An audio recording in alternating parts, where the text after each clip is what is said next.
नमस्कार, मकराना बुलेटिन में आप सभी का बहुत बहुत स्वागत है। मैं हूं आपके साथ दीपिका। तो चलिए बढ़ते हैं कुछ खास खबरों की ओर। बुरसो निकटवर्ती कस्बा बरवाली के बालाजी मंदिर में महंत मोहन दास महाराज की 36वीं पुण्यतिथि के अवसर पर विशाल भजन संध्या का आयोजन किया गया। महंत रघुवीर दास महाराज ने बताया कि भजन संध्या में आसपास के क्षेत्र के सैकड़ों गायक कलाकार एवं भक्तजनों ने सक्रिय भागीदारी निभाई है।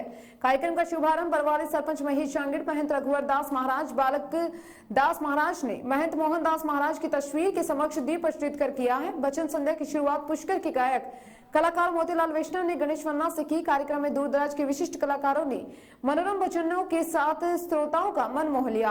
कार्यक्रम में उपस्थित भक्तजनों ने गौ सेवा में बढ़ चढ़कर सहयोग प्रदान किया। कार्यक्रम का संचालन श्याम सुंदर पारिक ने किया। इस अवसर पर रामस्वरूप शर्मा, भगवान स्वामी, भैरव प्रसाद भार्गव, ओम प्रकाश शर्मा, अजीत सिंह राठौड़, भोपाल सिंह राठौड़, गजेंद्र सिंह राठौड़ इत्यादि ने कार्यक्रम में भाग लिया। एक अपनी महत्वपूर्ण जो गोदान के रूप में आहुति देते हैं, उसकी शुरुआत क्या बात है।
आपके द्वारा 11,000 रुपए की रकम बरवाली गौशाला को मिल रही है। बालाजी महाराज की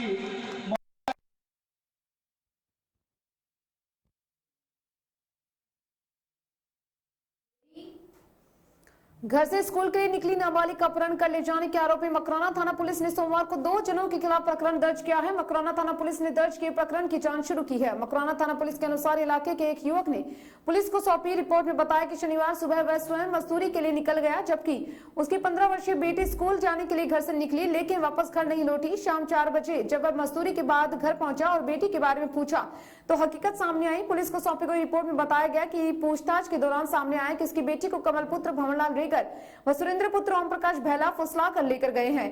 आरोप है कि आरोपियों ने उसकी बेटी को यह धमकी भी दी थी कि वह उनके पास नहीं आएगी तो उसके भाई के हाथ पैर तोड़ दिए जाएंगे। इस पर पुलिस ने आरोपियों के खिलाफ प्रकरण दर्ज कर अनुसंधान शुरू कर दिया है।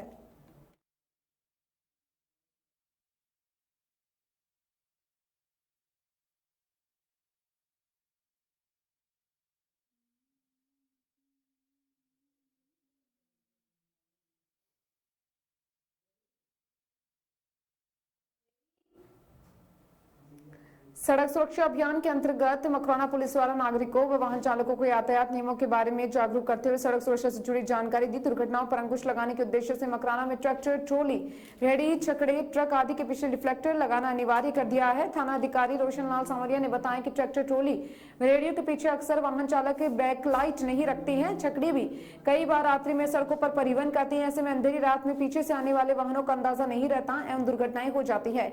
ऐसे में मकराना क्षेत्र में सभी ट्रैक्टर, रेहड़ी, ट्रक व चक्रों के पीछे रिफ्लेक्टर लगाना अनिवार्य कर दिया है। उधर ट्रैफिक इंचार्ज नवाब खान सहित पुलिसकर्मियों ने शहर में विभिन्न जगहों पर लोगों को यातायात नियमों के प्रति जागरूक किया एवं ट्रैक्टर ट्रोलियों के पीछे रिफ्लेक्टर लगाई है। उन्होंने बताया कि थोड़ी सी लापरवाही के कारण कई बार बड़ी दुर्घटनाएं हो जाती हैं, जिसके बाद में पछताने के अलावा बाकी कुछ बचता नहीं है। वाहन रात्रि में दूसरे वाहन चालकों को नजर आ सके, इसके लिए वाहन पर आगे व पीछे की तरफ रिफ्लेक्टर जरूर लगाएं।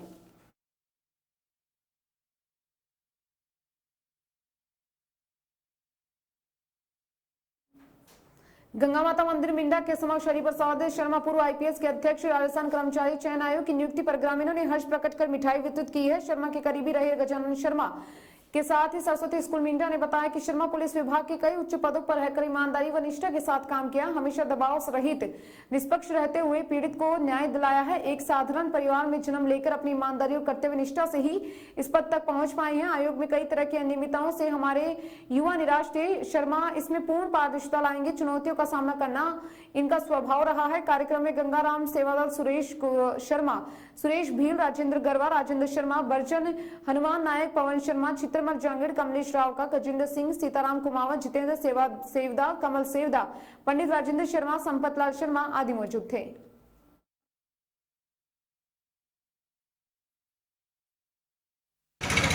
पूरे कर्तव्य निष्ठा के साथ इन्होंने अपना कार्य किया बिना दबाव के और एक संवेदनशील व्यक्तित्व के धनी श्री शर्मा रहे हैं। आपने पूछा कि ये इस जो आयोग में जो भ्रष्टाचार या जो भी अनियमितताएं हैं, ये बिना दबाव के इनका जो पद रहा है वो भी काफ़ी दबाव वाला पद रहा, लेकिन बिना दबाव के इन्होंने जनमानस को फ़ायदा पहुंचाने के लिए, गरीब जनता को न्याय दिलाने के लिए ये कटिबद्ध रहे हैं और इनके पूरे प्रयास रहे हैं और मुझे अपेक्षा है, मैं इनके काफ़ी करीब रहा हूं। ये पद भी जो इनको मिला है, ये पूरी बिना दबाव के और आयोग में पूर्ण पारदर्शिता ये इसमें लाएंगे। अच्छा, दूसरी बात ये भी देखा जा रहा था, इस बोर्ड के अंदर पिछली कई भर्तियां थी, उनके पेपर आउट हुए और सरकार की बहुत ही बड़ी बदनामी हुई। उसके बाद में जो पूर्व चेयरमैन थे BL जटावत, उनको उठा के उनको जिम्मेदारी दी गई है। तो उन जो पूर्व में अटकी हुई भर्तियों को कितने क्या सक्षम कर पाएंगे, किस प्रकार से क्या उनको पारदर्शिता से पूरी कर पाएंगे? श्री शर्मा है ना, जो भी पता है आपको अनियमितताएं और जो भर्तियां अटकी हुई हैं, पूरे नए सिरे से इसमें पूरा नवीनीकरण आयोग में ये ला देंगे, क्योंकि इनकी कार्यशैली रही है। ये जिस भी पद के ऊपर रहे हैं, पूर्ण जिम्मेदारी और नवीनता के साथ, पूरी ऊर्जा के साथ काम करने की इनकी शैली रही है। तो हमें पूरा विश्वास है, पूरा यकीन है कि इस आयोग में पूर्ण पारदर्शिता और ईमानदारी से ये कार्य करेंगे और जो भ्रष्टाचार के जो आरोप जो लगते रहे हैं, वो इन आने वाले समय में एक संस्था का ये संदेश देने वाले हैं। इसीलिए राज्य सरकार ने इनके ऊपर इनकी पूरी कार्यशैली को देखते हुए, इनके कार्यकाल को देखते हुए इनको इतनी बड़ी जिम्मेदारी दी है। हरिप्रसाद जी शर्मा IPS रहते हुए कई पदों तक पहुंचे हैं, जिसमें DIG है, IG पद है, उसमें भी किस प्रकार से उन्होंने सेवाएं दी, किस प्रकार से अपनी छाप छोड़ी है और राजस्थान के अंदर रिटायर्ड IPS अनगिने हैं, तो इनके ऊपर ही भरोसा क्यों जिताया गया? इनमें क्या काबिलियत थी सर? देखिए सर, ये बड़े संवेदनशील है, एक छोटे से परिवार से ये उठे हुए हैं। संघर्ष इन्होंने देखा है, लोगों का, गरीब जनता का दर्द इन्होंने महसूस किया है। इसलिए हर जो भी इन्होंने कार्य किया है, वो जनता और गरीब लोगों के हित में इन्होंने कार्य किया और न्याय दिलाने के लिए ये कटिबद्ध रहे हैं। इसलिए आज जब इस पद पर इनकी नियुक्ति हुई, तब पूरे राजस्थान में बड़े हर्षोल्लास का।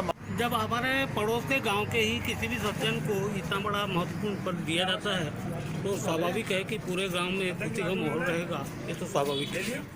मैं इसको इस प्रकार देखता हूँ कि राजनीति की विशुद्ध परिभाषा यही हो सकती है, सुसंस्कृत, सुशिक्षित, सेवापरायण, सर्वहित पक्षपात विहीन व्यक्ति एवं समाज के निर्माण की व्यवस्था।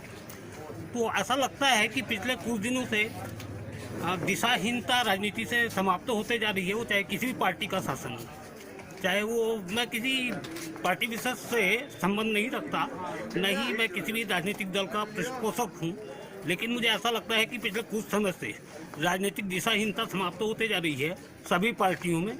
और आवश्यकता ये महसूस की जा रही है कि सुसंस्कृत, सुशिक्षित, सेवापरायण, सर्वहितप्रद समाज और व्यक्ति की रचना हमारे भारत में व्याप्त हो। इसी दृष्टिकोण में पिछले दिनों उड़ीसा के राज्यपाल गणेशी लाल जी को बनाया गया और मैं उसी क्रम में देखता हूँ कि हरिप्रसाद जी शर्मा को इतना महत्वपूर्ण पद दिया गया। उनकी पिछले दिनों जब वे पुलिस सेवा में विभिन्न अधिकारियों के पद पर थे तो उन्होंने जो समाज को दिशा दी है और जो उनकी जो कर्तव्य निष्ठा रही है, ये उनकी कर्तव्य निष्ठा का फल ही उनको